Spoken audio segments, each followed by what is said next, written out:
O sea, lo que viene es de verdad el regreso al orden, pero dentro de este orden tú vas a ver que van a detener a uno, pero estaba al lado sentado tal persona, ese se va también, y aquel que lo estaba viendo por allá de lejos también, vamos a agarrarlo de una vez. Los venezolanos que vas a encontrar en este viaje no son los mismos que has visto hasta ahora, estos son diferentes, estos son raros. Border Patrol tiene como la autoridad de dejarte entrar Ujú. y ese papelito siempre para Border Patrol es así como yo te lo doy, yo te lo quito, pero no había otra forma de que Mm. pudieras dejar entrar a las personas como se ha permitido en esta administración. Y es verdad lo que el tren del agua No está solo es aquí. el tren de Aragua, no Ujú. solo es el tren, pensando en las autoridades que asumen, los van a ir a buscar hasta debajo de las piedras.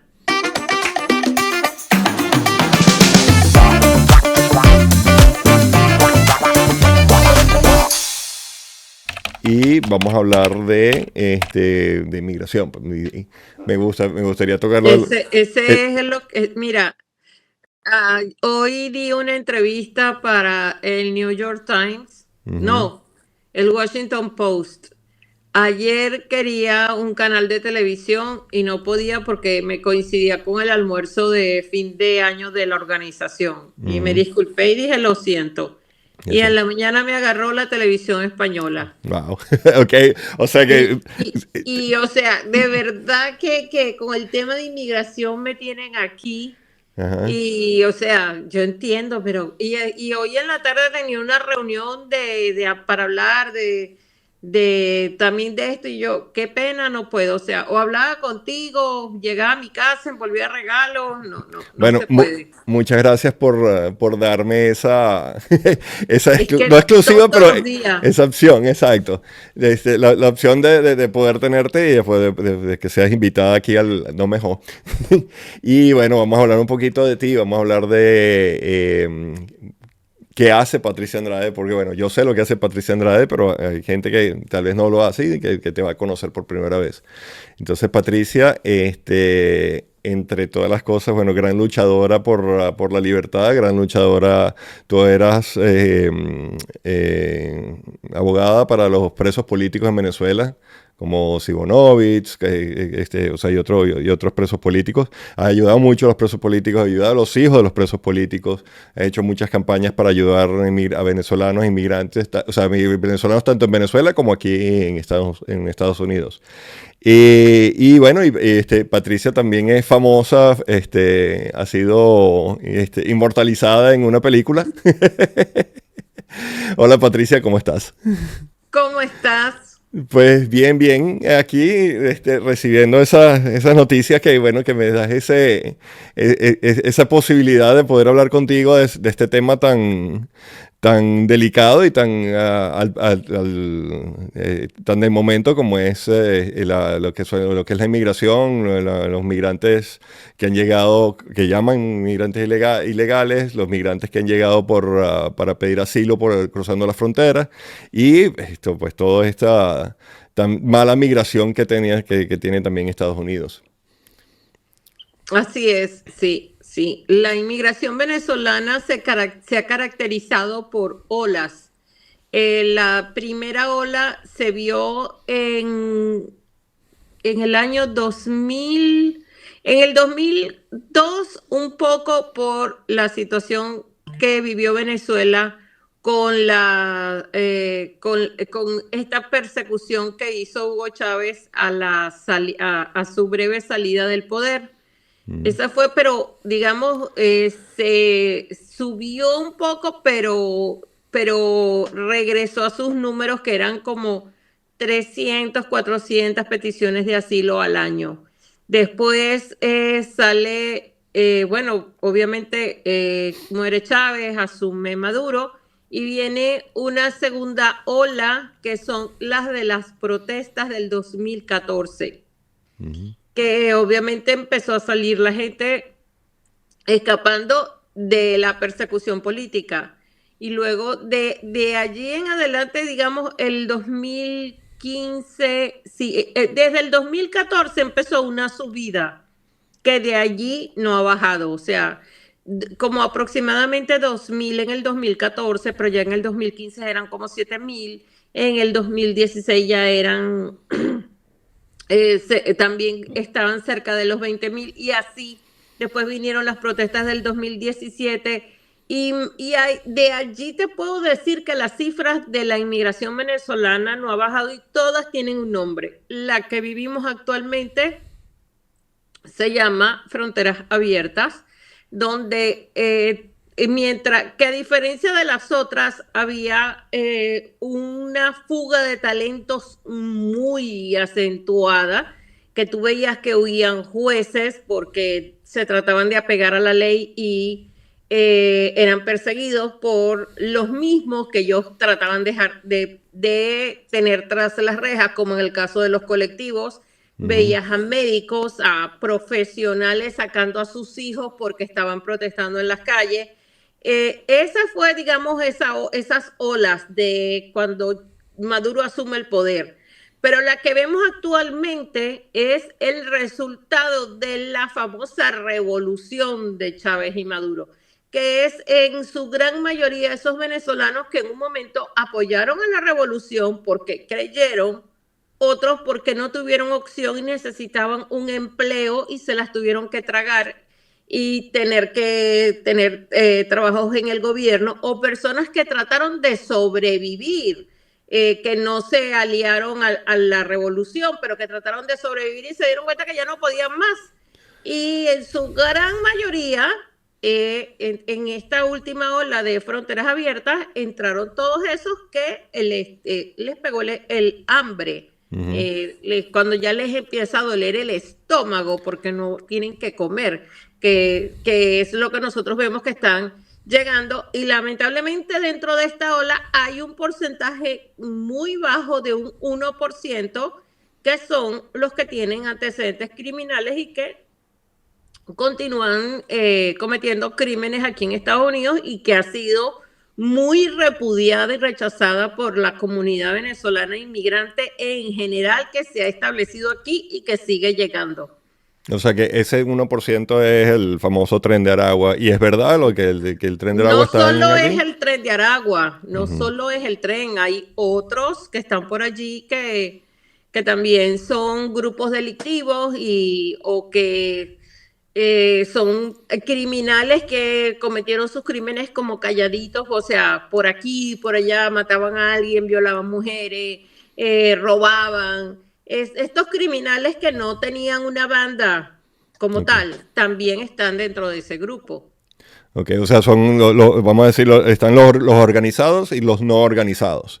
Este, Exactamente. exacto. Ahora, pero claro, el problema está que ya los dejaron entrar.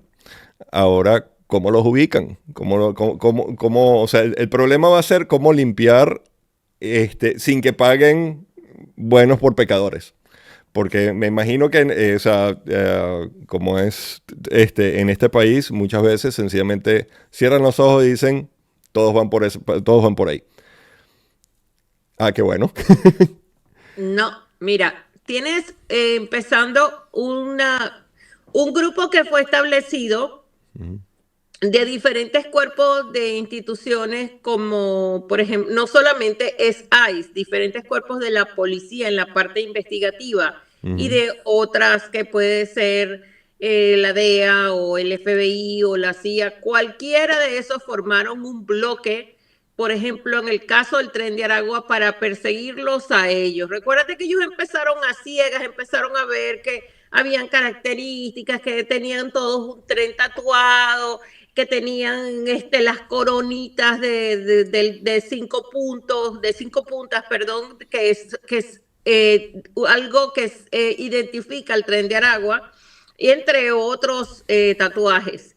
Entonces, ellos empezaron como a ciegas a ver que estaban entrando delincuentes que tenían las mismas características y empezaron a hacer un álbum. Eso lo empezó la patrulla fronteriza, perdón, Ok, Border Patrol.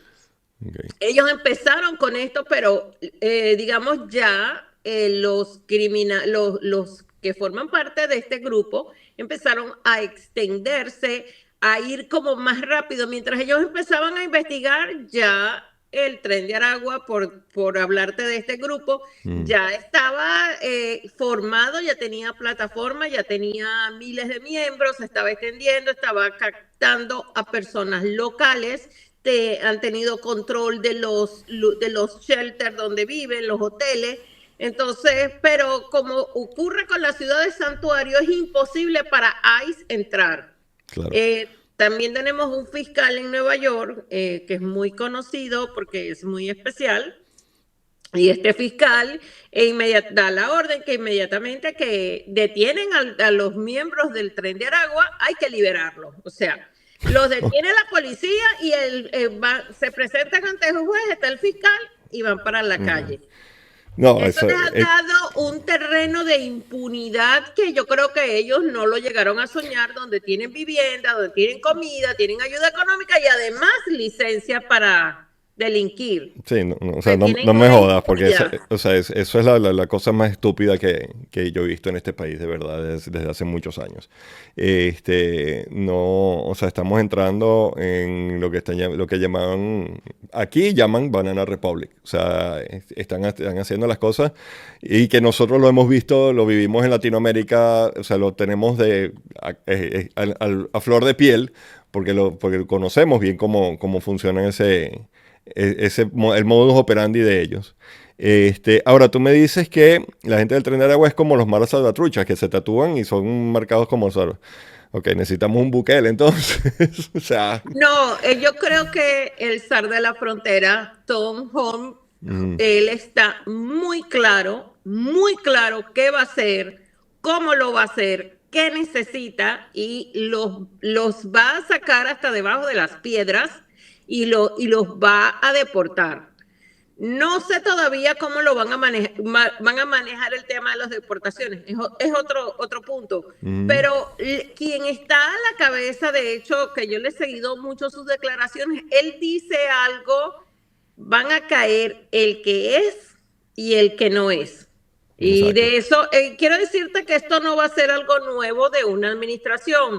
Mm, Yo recuerdo la administración de Obama de una persona que yo conozco que ICE fue a buscar a su casa, o sea, conozco el caso, ICE fue a buscarlo a la casa y entonces se metió otro familiar a tratar de impedirlo, pues llegó ICE y se llevó al otro que tenía un reclamo familiar. ok, Y eso, lo que te quiero decir que como práctica en lo que hace ICE, eso ha pasado en todas las administraciones sí, que entonces al otro, mientras el otro se llevan al otro, pero también se llevan al familiar que trató de mediar. Y el familiar fue una pelea para que no lo deportaran, no lo deportaron, pero eso ahora sí lo vamos a ver porque ya lo dijo el zar de la frontera. O sea, lo que viene es de verdad el regreso al orden, pero dentro de este orden tú vas a ver que van a detener a uno, pero estaba al lado sentado tal persona, ese se va también, y aquel que lo estaba viendo por allá de lejos también, vamos a agarrarlo de una vez. por eso Eso es lo que vamos a ver ahora. van a querer hacer una limpieza total. O sea, si estabas al lado es porque lo conocías y algo tienes que ver con esto. O sea, sin preguntar mucho. No, no hay preguntas, no van Exacto. a haber preguntas, lo que viene, Deporta primero y fíjate. pregunta después. Exacto, Mm, exacto. Eso es lo que vamos a ver. Quien tenga todo en regla, por supuesto, hay una diferencia, pero aquí hay algo que todavía no se ha entendido. Cuando una persona entra por la frontera, mm, la orden que le daba la administración, inclusive el que fue el jefe de Border Patrol de apellido Ortiz, él decía, dio una frase que para mí fue mortal, que lo catapultó a la historia. Él decía, la orden es como chicken filet. Entran y rápido, sáquenlo, o sea, como- agárralo y libéralo de una vez. Como chicken filet que todo sale rápido. exacto, Así, o sea, como comida así. rápida. Exactamente, esa era la política que le daba Washington. Pero él, bueno, durante su tiempo de ejercicio que fue llevado al Congreso a rendir cuentas, un congresista le pregunta si la frontera realmente está asegurada. Y su respuesta fue no. Eso fue suficiente para que en esa misma semana él anunciara su retiro, porque obviamente al jefe de Seguridad Nacional, Alejandro Mayorkas, no le gustó la respuesta. Sí. Porque Alejandro Mayorkas hasta el día de hoy dice que la frontera es segura y que está cerrada. No, igualito lo sigue diciendo Biden y lo sigue diciendo Kamala Harris, por la cual perdieron las elecciones por mentira, pues, o sea, porque la gente sabe que no es cierto. Hay algo que la gente cree que Trump va a cerrar la frontera porque va a venir una orden ejecutiva y que va a ordenar que se cierre la frontera. No. Cuando prestan juramento, tanto él como sus funcionarios, ellos juran defender el territorio de cualquier amenaza. Claro. Entonces, por eso es que las fronteras están cerradas. Y por eso es que esta administración abrió la frontera, pero no lo dejó por escrito. Eran órdenes verbales. Okay. Todo era verbal, no se dejaba comprobante de que, porque exactamente cuando tú, sin ir muy lejos, cuando tú escuchas el juramento que hizo Mayorkas, el secretario de Seguridad Nacional, ¿cuál fue? Juraba proteger las fronteras de cualquier amenaza, cualquier... Es decir, que lo que Trump va a hacer es cumplir la Constitución, proteger el territorio. No hay ninguna ley especial, no hay nada.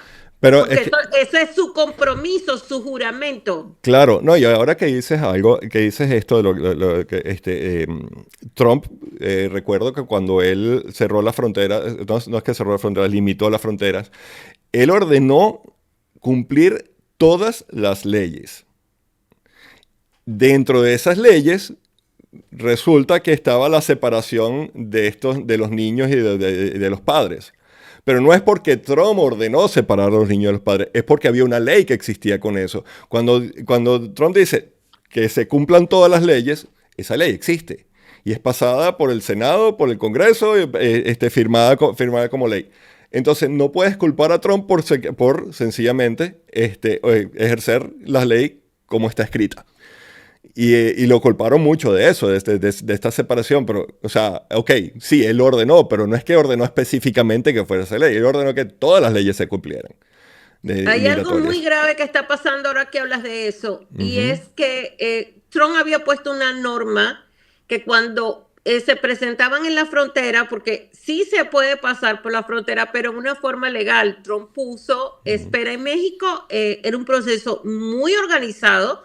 Las personas se anotaban en una lista, inmigración las iba llamando en una forma ordenada y se hacía un proceso donde inmigración chequeaba los antecedentes y chequeaba el caso y si podía ser admitido. Y Exacto. si era así, entraban a Estados Unidos a continuar su proceso de asilo político. Pero las familias que llegaban con niños, Trump puso una ley que todos tenían que hacerse la prueba de ADN, independientemente de que eran perseguidos, de que calificaban para un asilo, independientemente de todas las leyes. Él puso una norma, todos tienen que hacerse la prueba de ADN para evitar el tráfico de niños. Exacto. Entonces, cuando llegaba una familia con unos niños, porque así yo voy a ablandar a la gente de la patrulla fronteriza, ¿qué pasaba? Que cuando le decía, vamos a hacerte la prueba, empezaban, no, espérate, no son mis hijos.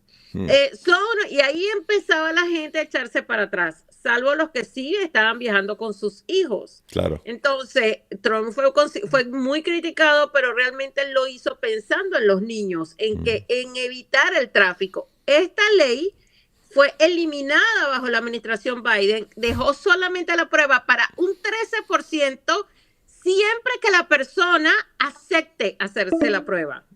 Okay, entonces, ¿qué pasó? Que hay más de 500,000 de niños han cruzado la frontera en estos casi 3 años y adicionalmente de esos niños se cambió.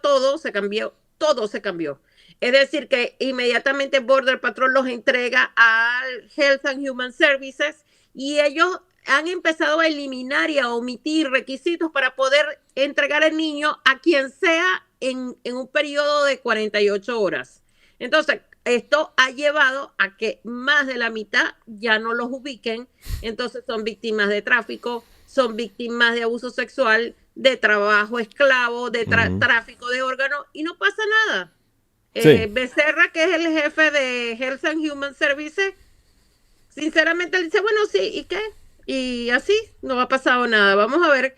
Y yo estoy de verdad vigilando qué va a pasar ahora para poder ubicar a esos niños. hay personas que han entrado, o sea, vamos a decir, personas que han entrado que han pedido asilo político no sé si el TPS todavía existe, han pedido su asilo político, pero que han venido en su avión o incluso, o sea, cruzando frontera, pero no en estos, vamos a decirlo, en estas caravanas de cruzar ilegalmente por el río. Entonces, ¿quiénes están más en riesgo? ¿Están todos en riesgo o están más en riesgo la gente que ha pasado la frontera a pie? Yo creo que los que pasaron la frontera, porque cuando ellos ingresan, que se presentan ante Border Patrol, Ujú. todos sabían que los iban a liberar. Pero la hoja que te da el agente de Border Patrol dice claramente que tú tienes una orden de deportación. Y lo que te está dando es un permiso de entrar y de que tú te vayas a presentar ante el juez. Eso es Ok. lo que la gente no entiende, que tiene una orden de deportación que se la está suspendida hasta que hables con el juez. ¿Qué ocurre? Que cuando cambian las administraciones, las órdenes se da una línea y te puedes imaginar cuál es la línea que va a dar esta administración. Exacto. Todo el que tiene ese parol, que tiene permiso de trabajo, de Social Security, y empieza a trabajar, y yo tengo un parol y tengo un alien number, va a ir ante el juez. Ujú. ¿Y qué crees que va a decir el juez? A decir que no, por supuesto, obvio. Porque eso es lo que ha dicho Tom Holmes. Él Se va para tu lo ha dicho casa. muy claro. Todo el que entró por la frontera lo voy a deportar. Exacto. O sea, yo entiendo que la inmigración, este país, como dicen, es un país de inmigrantes. Yo soy inmigrante, o sea, tú eres inmigrante. Y es un país que se ha hecho grande a base de inmigrantes. Eh, pero el desajuste que ha sido, pues, o sea, es horrible. Ahora, una de las cosas que yo veo que estas personas no van a ir al juez. Seguramente, o sea, van a fallar el ir ante un juez y y poder de repente apelar el caso, apelar sus casos, ¿no? O sea, podrían hacerlo, tampoco. No, no pueden, no Ok, pueden. Es que el papelito es muy claro. Te sí. dice, tú tienes una orden de deportación Ujú. y vas a ver al juez en fecha tal. No, no hay más nada. Ok, Entonces tú vas o a ir sea, al juez. que entre todas las cosas, o sea, tuvieron un safeguard, un seguro ante todo el desastre de esta administración que está saliendo, entonces. No, porque cuando el Border Patrol tiene como la autoridad de dejarte entrar Ujú. y ese papelito siempre para Border Patrol es así como yo te lo doy, yo te lo quito, pero no había otra forma de que Ujú. pudieras dejar entrar a las personas como se ha permitido en esta administración. Ujú. O sea, lo único que tú tienes para dejar entrar a alguien es un parol. Claro, Entraste, pero mira, como cometiste este crimen, que entraste ilegalmente, tienes que ir a ver al juez. exacto. Ahora, ¿qué ocurre? Que muchos de ellos en su primer año piden asilo, pero vienes de un parol y tú no Ok, sabes cómo es ese asilo. En el ok. caso de los venezolanos, lamentablemente la mayoría se ha venido por la grave crisis política y humanitaria, que es entendible. Eso sería para una figura de un TPS, como exactamente se otorgó. Ujú. Pero pero las personas deben de asegurarse de que el TPS es algo temporal y entonces piden asilo. Pero si tú no tienes una causal de asilo, como yo he visto con muchos venezolanos que se vinieron por la grave crisis, porque el gobierno, porque no hay comida, no hay medicinas, no hay trabajo, eso no es causa para pedir asilo. Sin embargo, lo hacen porque no tienen otra opción de irse a otra figura para cambiar su estatus. Entonces, ¿qué ocurre? Que cuando se van a presentar ante el juez y le digan, no, porque mira, aquí está mi asilo y lo que hay es 2 o 3 papelitos, ¿qué es lo que viene? Una negación de asilo, van a Exacto. negar ese asilo y luego viene y cuando niegas el asilo, inmediatamente te abren la orden de deportación la suspendes en los primeros 30 días si tú apelas. Claro. Pero el 80% de los casos que pasan apelación son, ¿Cuál? son rechazados, son, porque les dan la razón al mismo juez que se los les negó el asilo. Claro. Y siempre vas a tener, pero si la persona en medio de ese interín comete un DUI, comete un crimen, todo lo que ya No, sabemos, peleó con la mujer y entonces de violencia doméstica se lo llevan preso, ni lo la piensan. felonía, te digo, es una situación bien complicada. Correcto. No, y una de las cosas que me molesta más es como estos inmigrantes están viviendo no solamente de gratis, están recibiendo sueldos por estar o sea, les pagan la estadía, les pagan comida, les pagan bonos, y todavía trabajan y no pagan impuestos. O sea, Sí, no me pero parece eso ocurre en la ciudad de Santuario, exacto. que Bueno, son hechas exactamente para esto. Hace días estuvo hablando el gobernador Eric Adams, ujú, perdón, el alcalde de Nueva York, Eric Adams, y él habló después de reunirse con Tom Holmes, ujú, y él reconocía que él había cometido errores en el pasado, pero sí. que ya esto cambiaba porque él pensaba primero en sus ciudadanos que viven en la ciudad de Nueva York y no como diciendo, ya yo no puedo seguir pensando en los inmigrantes que yo los he estado manteniendo. O sea, él como que él hizo un mea culpa, Bueno, lo un que poco pasa es que tarde. yo no confío en los políticos porque eso es para mí es que recalculó sus próximas elecciones. O sea, recalculó su futuro político y se dio cuenta que lo que estaba haciendo era totalmente equivocado.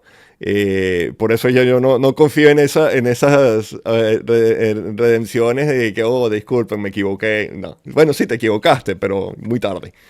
O sea, políticamente, o sea, su carrera política va a sufrir muchísimo. Con todo, bueno, ya vimos los resultados de las elecciones, como o sea, la mayoría de los estadounidenses pues, se volcaron a votar en contra o sea, en pro de los republicanos y en contra de todo este desastre de los demócratas. Porque bueno, pues sabemos que no solamente es el presidente, es toda la comparsa de demócratas que están al mando.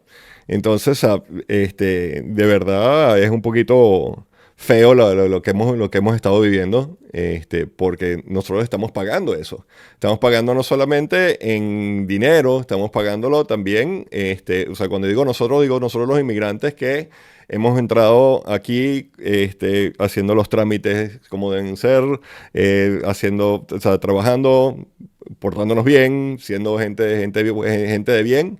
Eh, Mira, aquí ahora tú dices, yo soy venezolano y te miran feo, te miran mal. Por cuatro, o sea, bueno, por el 1%, ese 99% estamos sufriendo, o sea, estamos sufriendo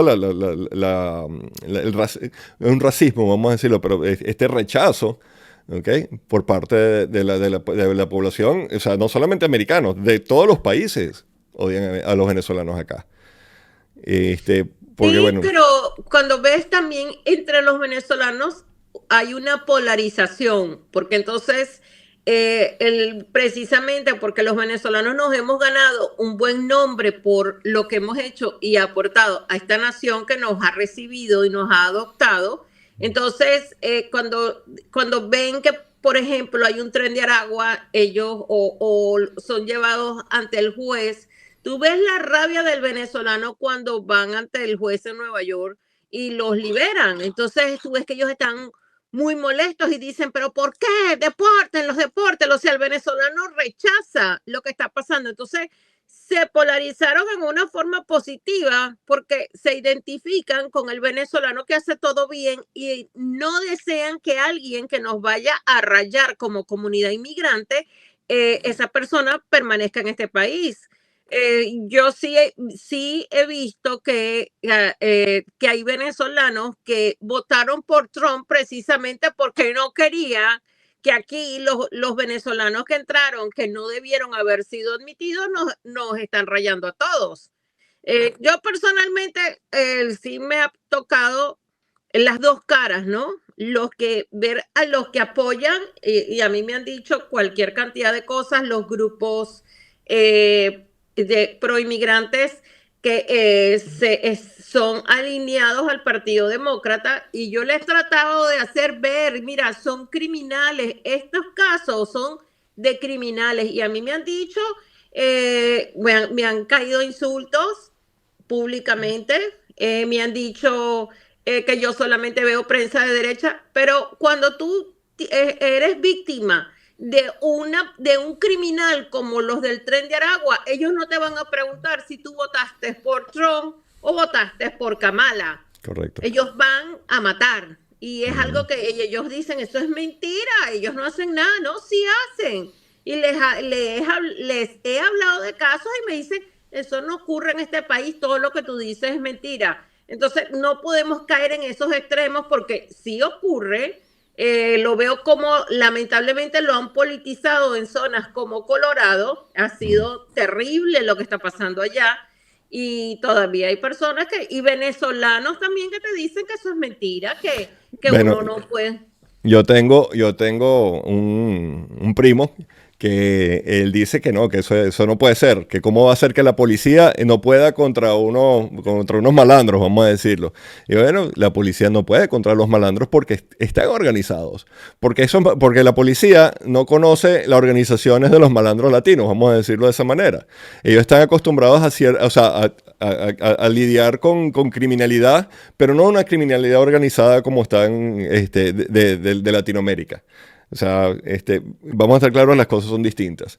Y él no, yo incluso le he mandado cosas tuyas, post tuyos, y me dice, no, eso es mentira. Y yo, bueno, mira, o sea, vamos a esperar el tiempo te lo va a decir. O sea, el tiempo nos va a decir, ahora cuando empiece la nueva administración, que empiece toda esta limpieza, el tiempo lo va a decir.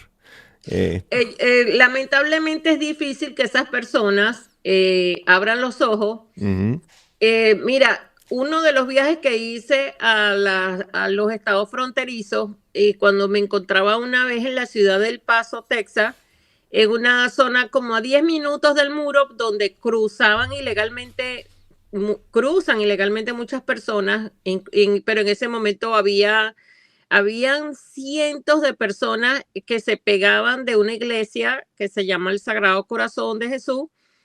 Y con pegar la espalda a la iglesia, que es bastante grande, ellos ya tenían protección. Ahí en un viaje alguien me advirtió, me dijo, los venezolanos que vas a encontrar en este viaje no son los mismos que has visto hasta ahora. Estos son diferentes, estos son raros. Claro, te lo dice un americano y tú que no sabes que es raro. Entonces, bueno, me voy a dar la vuelta al lugar, a hablar con los venezolanos. Notaba que Border Patrol patrullaba y eran unas calles muy angostas, pero como vigilando, y veía mucha presencia policial, pero no los pueden detener. En un momento que yo me muevo, no veo a un grupo que realmente me entró pánico, y era el Tren de Aragua. Wow, o sea, Y te estoy diciendo, lo viste en carne propia. te estoy hablando que eso fue antes que cayera días antes que cayera el título 42. Eso fue, creo que el 20 de mayo del año pasado. Del 2023, correcto. Y a los días vi que Border Patrol en la ciudad del Paso dijo de que habían miembros de una pandilla venezolana llamada el Tren de Aragua. Esa quizás fue el primer reconocimiento público que hacían las autoridades fronterizas. Sin embargo, pasaron debajo de la mesa, siguieron entrando, se organizaron, dominan ya Chihuahua, Ciudad Juárez, ya se integraron a los grupos, ya tienen, como dicen los mexicanos, piso. Es decir, por donde ellos van a cruzar a su gente, ya ellos cruzan gente, controlan a veces hasta los mismos shelters, y están en la ciudad del Paso, tienen lo que se llaman los trash house, donde esconden a los que cruzan ilegalmente. Correcto. Y bueno, el problema se ha ido complicando cada vez más, pero los venezolanos dicen, no, eso es mentira, como estamos viendo ahorita en la ciudad de Colorado. y te dicen, eso es mentira. No, no, eso es la prensa de derecha. No, no es la prensa de derecha. Eso, pero pensando en las autoridades que asumen, los van a ir a buscar hasta debajo de las piedras. Y otra cosa que también estoy de acuerdo yo es que Trump quiere eliminar el que los niños, o sea, la gente las mujeres que vienen embarazadas tienen hijos y se hacen ciudadanos sencillamente porque nacen aquí sin realmente tener derecho a la ciudadanía. Bueno, tú que conociste a Branca en Suecia, ella nació en Suecia, hija de inmigrantes, pero se fue para Venezuela.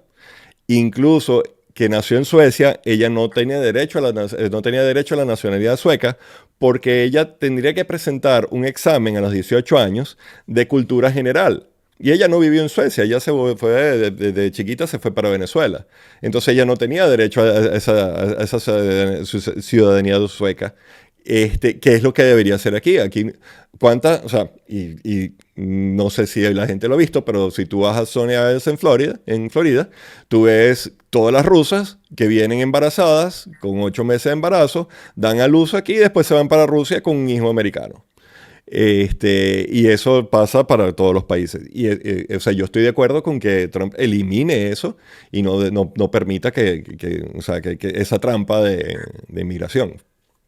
Bueno, hace como 20 años, un periódico de acá del sur de la Florida hizo un reportaje donde explicaba cómo era ese turismo donde hay un paquete que venden, donde las Ujú. mujeres, bueno, no estaban las fronteras abiertas, donde las mujeres entraban, les decían, bueno, vas a dormir aquí, vas a vivir aquí, este es el médico, había un paquete turístico. Claro. Y la idea era que daba luz a un hijo nacido en Estados Unidos y se regresaba. Ujú. Así mismo. Y, o sea, eso no es nada nuevo, pero vamos a ver qué viene. Yo creo que Él dijo hay que él bastante. dijo que lo iba a eliminar, aunque hay gente que está en contra de eso, pero yo estoy totalmente a favor de eso porque, o sea, no es lógico que un niño que viva en otro país, que se críe en otro país, que no conozca la cultura, no conozca el idioma y tiene la nacionalidad. O sea, no tiene sentido. Una de esas razones fue por las cuales Trump ganó las elecciones. Y como dicen, ya ya no es una promesa, ya es una orden de la población hacia ellos para que limpien este desastre. Este, bueno, yo creo que un poquito ya, vamos a bajar un poquito la cosa. Una de las cosas que yo quiero comentar de Patricia, que Patricia, o sea, gran luchadora por los venezolanos. Ella tiene una fundación que ayuda a estos venezolanos, o sea, los venezolanos recién llegados. Se llama Raíces Venezuela. Esa fundación como digo, Patricia fue inmortalizada porque la fundación aparece en la película Simón. Entonces, tú estuviste participando en la filmación de la película, ¿no? Porque fue en los mismos almacenes donde guardas las Sí, donativos, ¿no? sí, sí. Hubo un regreso después de el receso navideño, Ujú. cuando regreso en enero y el primer día llega Diego Vicentini y me dicen, te vinieron a traer una donación, nunca se me olvida que normalmente las personas dejan la donación y se van, pero él me esperó. Ok. Entonces, eso fue que quizás hace, ¿qué? 3 años, probablemente 4 años. Y era una bolsita de supermercado como con 3 camisitas de él. Entonces, sí. Entonces, le digo, muchas gracias. Y me dice, ¿y yo puedo pasar? Y digo, ¿cómo no? Claro. ¿Y me puedes mostrar el lugar? Sí, ¿cómo no? Y entonces, ¿y me puedes hablar de este programa? Y yo, mira, bueno, Raíces Venezolanas Miami se encarga de ayudar a los venezolanos que están llegando, bla, bla, bla, producto de la persecución, y bla, bla. ¿Y puedo tomar fotos? Claro, como no, tomar fotos, no hay ningún problema. Y yo seguía, hable y mostrándole, enseñándole. Cuando termina todo, me dice, es que tengo en mente hacer un documental, una película, algo. Lo Ujú. tengo aquí, pero mi personaje sale al exilio y llega a un lugar como este. ¿Algún problema que pueda hacer eso aquí? Yo, no, ninguno. Yo realmente no sabía en qué me estaba metiendo. Él se perdió. Ujú. reapareció. Nos habíamos mudado al lugar donde ahora estamos porque como venían más inmigrantes, necesitábamos más espacio y nos mudamos. Y cuando él llega allá y yo le digo, no, mira, me mudé porque el espacio y tal, aquí estamos mucho más cómodos, tenemos más espacio. Él dijo, ¿puedo hacer una llamada? Ah, cómo no. Yo me distraje y vi que él hizo un FaceTime. Había un grupo allí hablando y él decía, encontramos la ocasión, si vos vienes para acá. Pero yo no entendía, yo, ay, ¿qué estará hablando? Y después, mira, que sí, cómo no, puedes venir a veces que quieras, pero realmente no sabía en qué me metía. Le dije, mira, yo te voy a dar las llaves, tú solamente los días que estamos aquí, que es el día tal, no vengas. Pero tú puedes venir el resto de los días, firma, esta es tu casa, y le di las llaves, y aquí está esto, y chao. Y bueno, mayor sorpresa, yo no, obviamente no podía saber nada, fui el día de la filmación, filmaron 2 o 3 días allí, y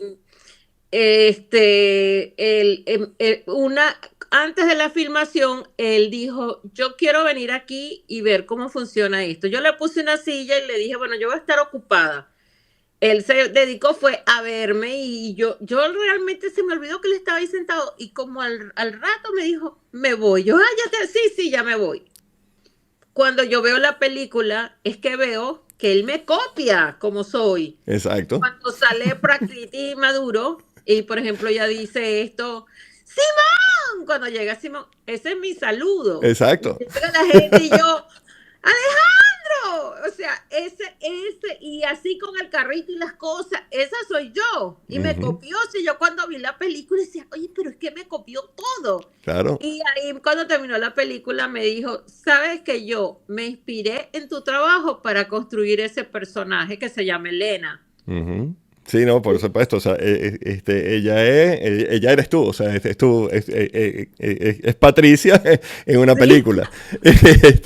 Y bueno, otra de las cosas que yo quisiera es pedirles que si pueden colaborar con la Fundación de Patricia, voy a poner los links aquí abajo para que lo que puedan dar, lo que pueden colaborar con esa fundación de verdad es bien, bien recibido, porque el bien que hace Patricia a la comunidad venezolana es inmesurable, es incalculable y queremos de verdad todos que colaboren un poquito con esta causa, ayudando a aquellos que llegan, o sea, muchos de nosotros, bueno, la mayor parte de nosotros llegamos y llegamos muchos con una mano adelante, una mano atrás y hemos sobrevivido. Empezamos con nuestro, como dice, el transportation y bueno, ya muchos que están bien, bien establecidos, pero los que están llegando, pues o sea, a veces o sea, necesitan de ayuda, sobre todo con los tiempos difíciles que tenemos. Así es. Exacto. Bueno, Patricia, de verdad, un placer y muchísimas gracias por darme tu tiempo. Yo sé que no es, que no- es una persona muy, muy ocupada y con todas estas entrevistas internacionales, pues, o sea, de verdad es un orgullo que me hayas dado este tiempo. Y bueno, esperemos verte pronto de nuevo por acá. Y los que no No, al hayan visto a Simón, contrario. que la vayan y la vean. Sí, al contrario, agradecida de verdad y te vuelvo a decir, nosotros siempre tenemos que ser orgullosos de nuestras raíces venezolanas. ¿Cómo no? Hace días estaba en una tienda por las ventas de Black Friday y una empleada tenía un pin de la bandera de Venezuela. Yo, ay, eres venezolana, somos paisanas. La mujer me arrugó la cara. Y Es es por una eso, tienda muy, muy conocida de aquí de Miami que a todos nos encanta. No la voy a nombrar y entonces ella me dijo, "Uy, ya no se puede estar diciendo". Y yo le dije, mire señora, ese es el 1%. Yo no me voy a avergonzar por ser venezolana. Ese es Exactamente. un uno, bueno, pero es que entraron aquí, obviamente era el tren de Aragua aquí en Miami, Ujú. por lo que ella explicó, y entraron todos con pistolas y los agarró afortunadamente la policía a todos pero yo le dije, ese es el 1% o menos. Yo no me voy a avergonzar por decir que soy de Venezuela. Exacto, ¿no? Y es que todos cuando en diciembre se oye una gaita, aunque no seamos maracuchos, somos todos venezolanos y nos gustan las gaitas, comemos tequeños, comemos hallaca, pan de jamón, sabemos lo que es una empanada y una malta, sin decir la marca. O sea, somos todos venezolanos, o sea, y tenemos nuestra idiosincrasia y nuestra forma de pensar es muy particular y tenemos que mantenerla. O sea, una de las cosas que hay que mantener es nuestra idiosincrasia, nuestra cultura. Es algo que debemos mantener y que no tenemos por qué negarla. Así es. Bueno, Patricia, un placer muy grande. Y No, gracias, gracias a ti, agradecida por la invitación. Tú sabes que yo saco tiempo de donde sea, pero te cumplo.